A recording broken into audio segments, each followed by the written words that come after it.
আসসালামাইকুম দর্শক, সবাই কেমন আছেন? আশা করি ভালো আছেন। আমিও আলহামদুলিল্লাহ ভালো আছি। তো দর্শক, আজকে আপনাদের দেখাতে যাচ্ছি এটি টিস্যু কলার বাগান। তো আপনারা দেখতে পাচ্ছেন এগুলো সব টিস্যু কলার চারা। এই চারাগুলো এতটুকু পরিমাণ এনে রোপণ করছিলাম। আজ 4.5 মাস চারার বয়স। যদি এটাকে ছায়া স্থান বলে একটু ছোটো রয়েছে, কিছু কিছু চারা দেখবেন খুবই বড় হয়ে গিয়েছে। এই সিঁড়িটা অনেক বড় হয়েছে। তো আপনারা যারা পারিবারিক চাহিদা পূরণ করবেন এবং আর্থিকভাবে লাভবান হওয়ার চেষ্টা করেন কলা চাষের মাধ্যমে, তারা অবশ্যই এই টিস্যু কলা গাছ চাষ রোপণ করবেন। তাতে করে আপনার পারিবারিক চাহিদাও মিটবে এবং ফরমালিন মুক্ত দেশি খাবার পাবেন। তাতে করে আপনি লাভবান হবেন। তো দেখেন, এই যে ভিয়েতনামে কিছু নারকেল গাছ আমি এর ভিতরে রোপণ করছি।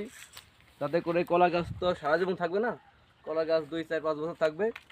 এরপরেই হয়তো ভাই নারকেল গাছে যখন নারকেল হওয়া দেবে, তখন নারকেল গাছটি আমি বেশি ঝোঁকবো তার ভিতরে।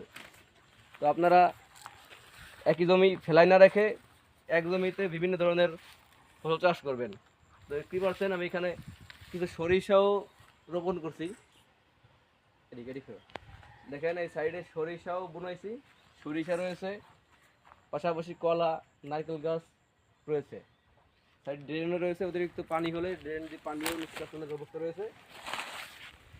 তো আপনারা যারা কলা চাষ করবেন অবশ্যই এরকম নালা রাখবেন, তাহলে আপনার কলা গাছে পর্যাপ্ত পানির রস পাবে এবং কলা অনেক বেশি ধরবে, ভালো হবে।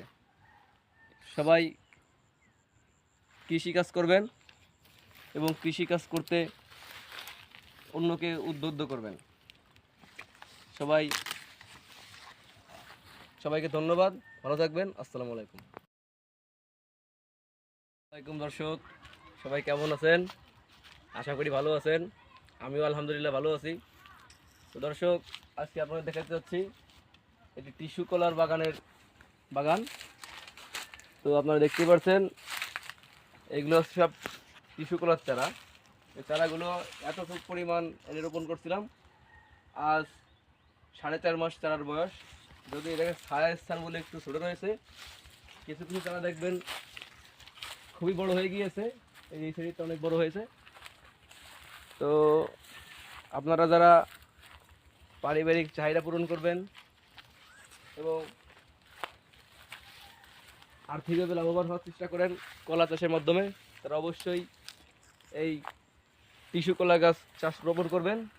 তাতে করে আপনার পারিবারিক চাহিদাও মিটবে এবং ফরমালিন মুক্ত দেশি খাবার পাবেন। তাতে করে আপনি লাভবান হবেন। তো দেখেন, এই যে ভিয়েতনামে কিছু নারকেল গাছ আমি এর ভিতরে রোপণ করছি। তাতে করে কলা গাছ তো সারা জীবন থাকবে না, কলা গাছ 2, 4, 5 বছর থাকবে। এরপরেই হয়তো ভাই নারকেল গাছে যখন নারকেল হওয়া দেবে, তখন নারকেল গাছটি আমি বেশি ঝোঁকবো তার ভিতরে। তো আপনারা একই জমি ফেলাই না রেখে এক জমিতে বিভিন্ন ধরনের ফসল চাষ করবেন। তো কি পারছেন, আমি এখানে কিছু সরিষাও রোপণ করছি।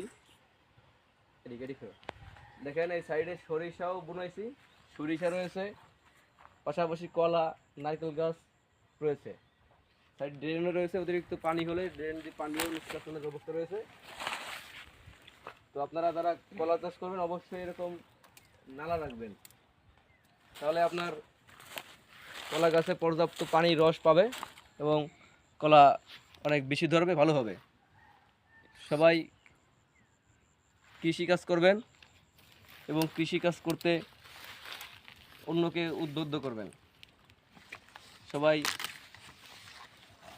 সবাইকে ধন্যবাদ, ভালো থাকবেন। আসসালামু আলাইকুম।